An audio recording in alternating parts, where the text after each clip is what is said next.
Di vlog saya kali ini, saya berziarah ke Gereja Hati Tak Bernoda Santa Perawan Maria, Gereja Buah Batu, Bandung. Selamat menonton buat teman-teman yang berminat. Seperti teman-teman tahu bahwa tahun ini 2025 merupakan tahun jubileum bagi gereja Katolik di seluruh dunia. Lebih dari 30 tahun lalu, saya dibaptis di sini, yaitu Gereja Buah Batu, Bandung, karena rumah dari nenek saya dekat di sini.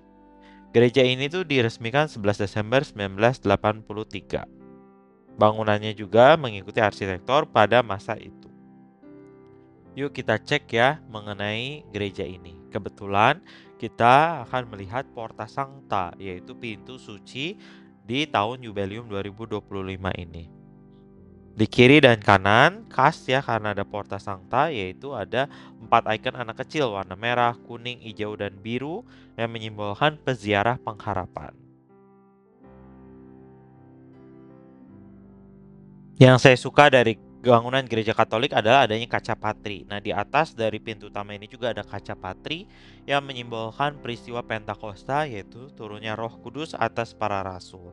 Nanti kita akan lihat ya dari arah dalam keluar, karena kalau dari luar itu kaca patrinya tidak terlalu bersinar. Bagian dalam gereja cukup luas ya, dan seperti gereja-gereja lainnya bentuknya itu segitiga runcing ke atas. Nah, ini area umat duduk dan berlutut untuk mengikuti misa disebut sebagai panti umat. Dan kursinya masih menggunakan kayu. Bagian depan sana ada altar, ada salib, dan tabernakel disebut sebagai panti imam. Nanti kita akan cek lebih dekat ya kondisi panti imamnya. Yang mencolok dan menarik perhatian saya adalah motif dari keramik di lantai yang digunakan, yaitu adalah motif teraso yang khas sekali di era zaman itu.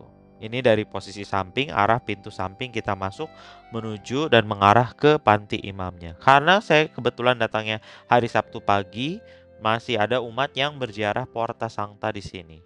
Di bagian kanan ada tempat buat paduan suara atau kur ketika misa.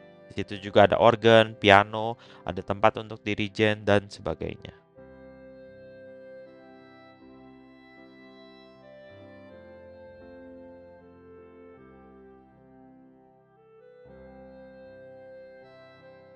Yuk kita lihat lebih dekat ya panti imam, salib, dan sebagainya. Ini yang menurut saya unik adalah salib utama yang atas di tembok itu ya, yang teman-teman bisa lihat di tembok berwarna abu-abu. Itu tidak ada korpusnya, tapi hanya seperti ada eh, kawat ataupun tali yang berwarna hitam. Nah, ini kalau teman-teman yang tahu kenapa demikian, tolong komen di bawah ya. Nah, langit-langit di panti imam juga itu tuh dipenuhi dengan kaca ya, gitu. Nah, membuat sinar mataharinya masuk dengan maksimum dan menyinari panti imam dengan baik. Dan juga yang uniknya adalah adanya lampu gantung berbentuk lingkaran di atas yang berbentuk seperti mahkota duri ketika Yesus disalib. Untuk refresh lagi bahwa gedung gereja ini diresmikan tahun 1983, yaitu setelah Konsili Vatikan II berlangsung, yaitu 1962-1965, maka arah dari altarnya itu menghadap ke umat. Tidak ada lagi altar yang menempel di dinding. Jadi yang tersisa adalah tabernakel yang ada di dinding. Lampu merah menyala di kanan atas menandakan di dalam tabernakel ada hosti dan umat Katolik wajib untuk menghormati, menunduk, dan berlutut ketika menghadap ke situ.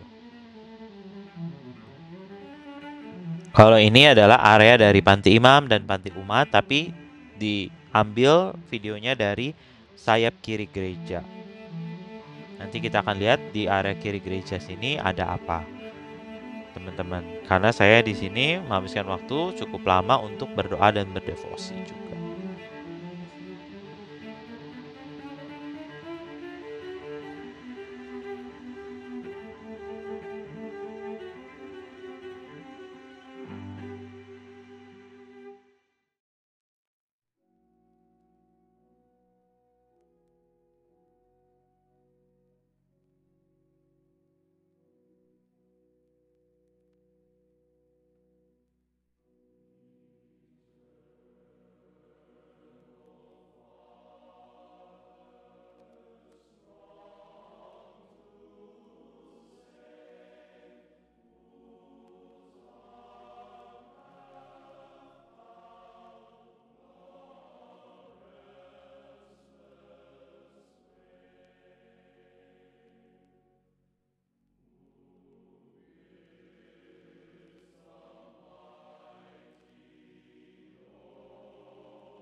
Berjalan ke sayap kiri gereja dari pintu masuk, teman-teman bisa melihat di sudut itu ada patung Bunda Maria dari Lourdes, dan saya menghabiskan waktu untuk berdoa, menyalakan lilin, berlutut, berdevosi di situ. Dan di situ ada lukisan yang bujur sangkar, ada 7 di sisi kiri dan sisi kanan 7, jadi total 14, merupakan stasi jalan salib ketika Yesus memanggul salib.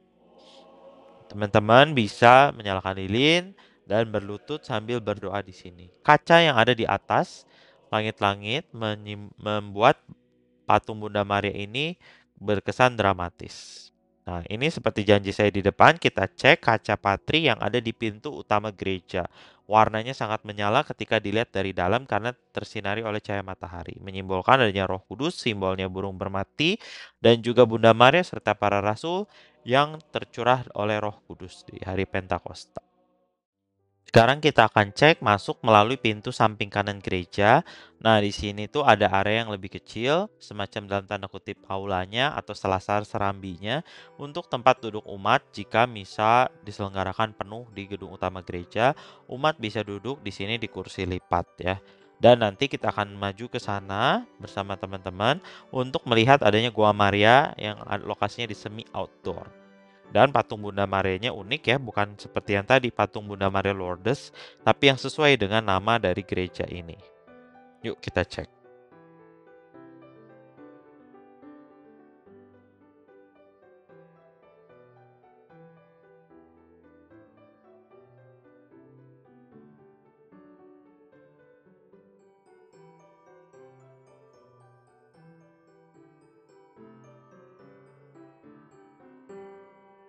Nah, ini adalah Gua Marianya, kalau boleh saya katakan Gua Maria ya, karena bentuknya sepertinya bukan seperti gua ya, cuman seperti bentuk melengkung begitu dan di dalamnya ditaruh patung Bunda Maria.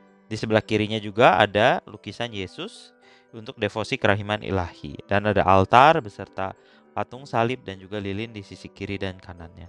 Nah, yang teman-teman perhatikan warna Bunda Maria memang warnanya biru dan putih dominan beserta ikon hati berwarna merah yang ada apinya. Nah, itu menyimbolkan hati tak bernoda Santa Perawan Maria sama seperti nama dari gereja ini. Teman-teman bisa menyalakan lilin dan juga duduk di sini berdoa, berdevosi pada Bunda Maria, memohon doa kepada Tuhan.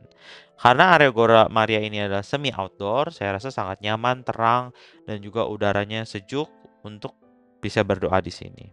Kami mohon ya Tuhan, melalui pantangan Bunda Maria, doakanlah kami ya Bunda, anak-anakmu ini kepada Tuhan Yesus. Demikian jalan-jalan saya ziarah ke gereja Buah Batu di Bandung. Terima kasih telah menonton. Bye-bye.